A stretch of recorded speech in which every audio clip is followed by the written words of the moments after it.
rocket ships, supersonic speeds, pressure suits, escape velocity, the vocabulary of a new era. Not a Buck Rogers era in a science fiction world, but an age having its foundations in research of the type underway at the Aeromedical Laboratory, Wright-Patterson Air Force Base. This is the story of one piece of the jigsaw puzzle of upper air knowledge that the Air Research and Development Command is fitting together. In the Aeromedical Laboratory, white mice are prepared for their forthcoming ride in a rocket to a height of 37 miles. They are given a chance to familiarize themselves with their environment inside the rocket, an aluminum drum capped with plexiglass. Special timing switches ensure that rotation of the drum inside the rocket starts at the right moment during the flight. But mice are not the only passengers. 2 monkeys will also go along. On the ground floor of the lab, the nose section of the rocket is fitted together.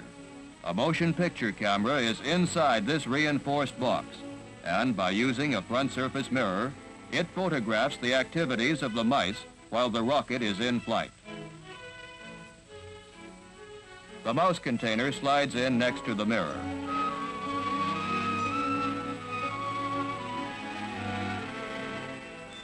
Inside the container, a camera test reveals how the mice act under normal gravity. The aluminum drum is divided into 2 containers by a plexiglass wall, and in the rear section, a shelf fitted with a tiny flange on the end projects into the compartment. As the drum rotates, the mouse can ride with it until the normal pull of gravity, or 1G, makes hanging on impossible. All tow holds are eliminated in the front section, so the G-force of normal gravity holds the front mouse at the bottom, exactly what the mouse is used to.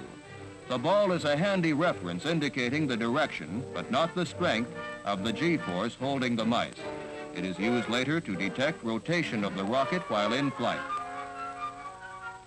Between the mouse container and the camera fit an oxygen bottle and a carbon dioxide absorber.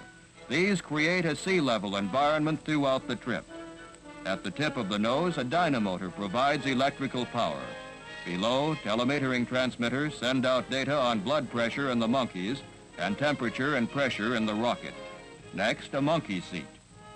Camera, oxygen bottle, carbon dioxide absorber, mouse container, and a second prone position monkey seat.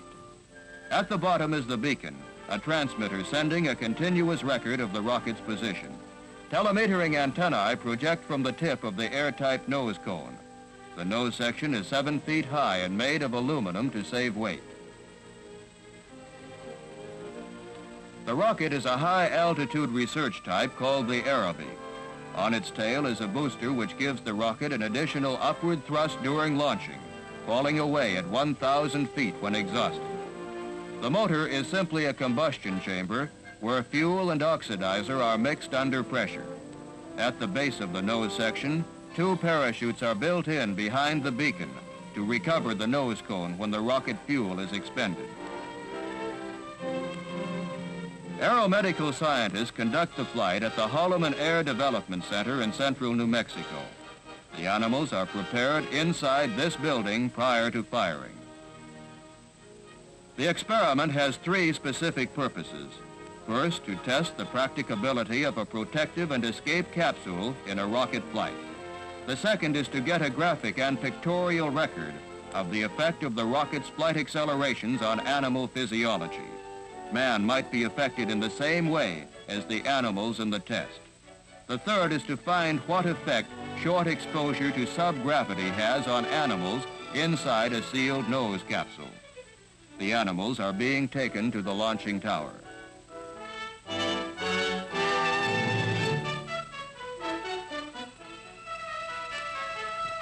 At the launching tower, a check is made to assure proper operation of the telemetering transmitters. The technician holds a temporary antenna which will be replaced by the one in the nose cone. Frequency modulation signals from the rocket are picked up by this antenna on the blockhouse. Then, tuned by a technician inside with the aid of oscilloscope patterns on the telemetering receiver. and ultimately appear as lines on a graphic recorder which show changes in arterial and venous pressures in one of the monkeys. The nose fastens on by bolts to the body of the rocket.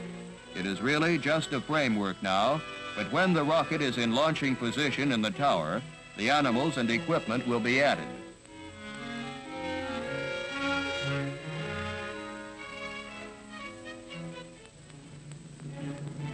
After the Aerobee is fueled, lifting to firing position begins. It's a slow job and has to be. Careless handling might ignite the fuel prematurely, spelling disaster for the experiment. 4 years of research and 7 rocket launchings preceded the firing of Aerobee 3. 5 B-2 rockets gave some good flight information, but the parachutes failed repeatedly. The results showed that if the parachutes would work, the job could be done. Then 2 Aerobees were fired. In the first, the parachute again failed. In the second, the parachute worked, but other difficulties prevented success. And now the 8th in the series, Aeromedical Aerobee 3. Monkeys were chosen for the test because they most nearly approximate the physiological structure of man, and reactions they have to the rocket flight will be indicative of a normal man's reaction. Mice were chosen for the subgravity tests because they were the smallest available animals which could fit into the limited free space inside the rocket.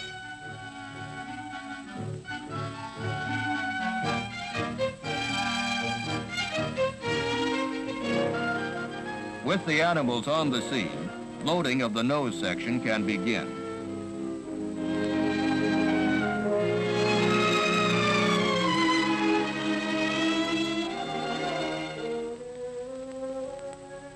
The animals are carefully placed in their assigned spaces. Nylon safety harnesses and sponge rubber crash beds guard the monkeys against landing shock. One monkey is anesthetized, the other given a sedative to make sure undisturbed physiological data is obtained and to prevent discomfort. The aluminum nose cone slides on from the top. All is ready. Months of research and planning hang in the balance. The firing officer alerts the area with orange-colored flares.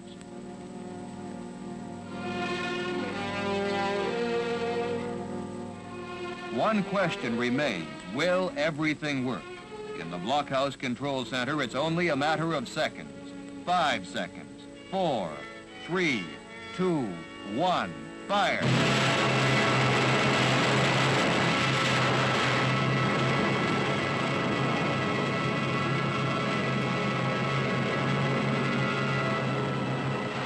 Acceleration after takeoff subjects the mice to 4G, or 4 times the normal pull of gravity. Normally, the mice weigh 30 grams each. Now they weigh 4 times 30, or 120 grams each, and their legs are unable to support them. Fighter pilots are often subjected to 5 and 6 Gs without ill effect.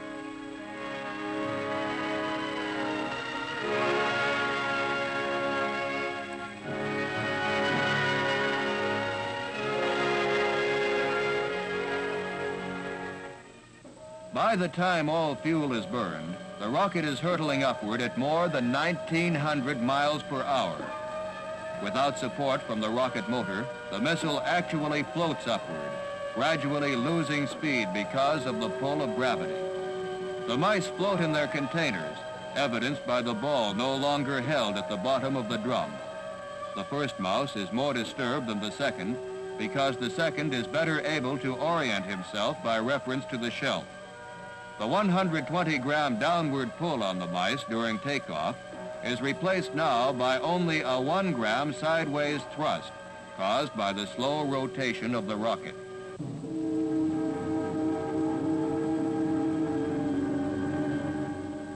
At 43 seconds after burnout, a timing switch starts the drum rotating again, and the confusion of the mice becomes more pronounced. Rotation of the rocket still keeps the ball on the side and tends to hold the mice lightly against the plexiglass wall. But the mouse in the rear compartment easily clings to and rides around on the shelf, a feat he could not do under normal 1G force. Although the rocket is still coasting upward, The mice feel no pull of gravity. To them, there is no up or down. The front mouse is confused by the unexpected motion caused by his actions, the effects of which are magnified 30 times. The nose cone is separated by a small powder charge, and a ribbon drag parachute has come out simultaneously, but has no effect yet. For all practical purposes, the nose is falling free. At this time, weight diminishes to the lowest point in the test. You have momentarily experienced nearly the same weightless feeling when a high-speed elevator starts down. The nose is beginning to slow up now. At a lower altitude, the ribbon parachute bites into denser air. The nose is decelerating rapidly now. Subgravity quickly gives way to decelerating G-forces of 5 and 4G, gradually reducing to normal 1G, and consequently, normal reaction to movement. At 20,000 feet, a second, larger parachute has blossomed out, gently lowering the nose to Earth. This is the last leg of the journey. As descent is steady, the normal weight is reestablished.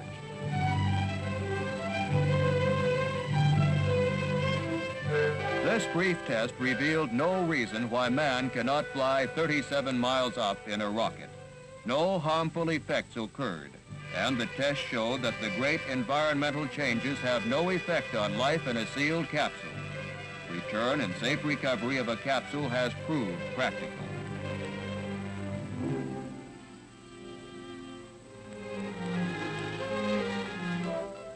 No time can be wasted in getting the animals out. The scorching New Mexico sun can still harm the animals at this late stage.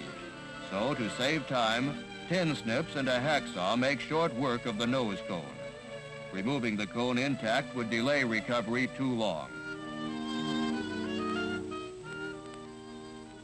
Both monkeys are still a little dreamy from the sedative and anesthetic, but they are completely unharmed. Of course, one test doesn't give all the answers, but it does point the way for others.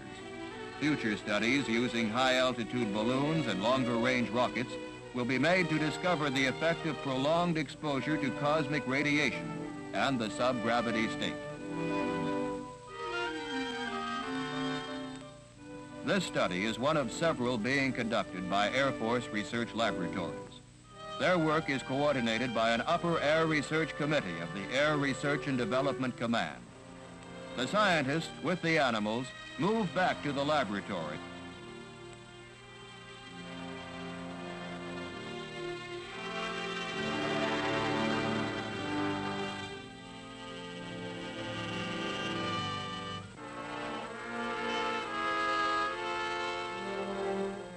Aerobee 3 flew according to plan, bringing back its passengers to lead normal animal lives. They've earned their titles as the world's first rocket passengers. One successful experiment in a whole program of experiments. A program leading to man's mastery of the air miles above the Earth, and eventually, perhaps, to Earth's venture into space.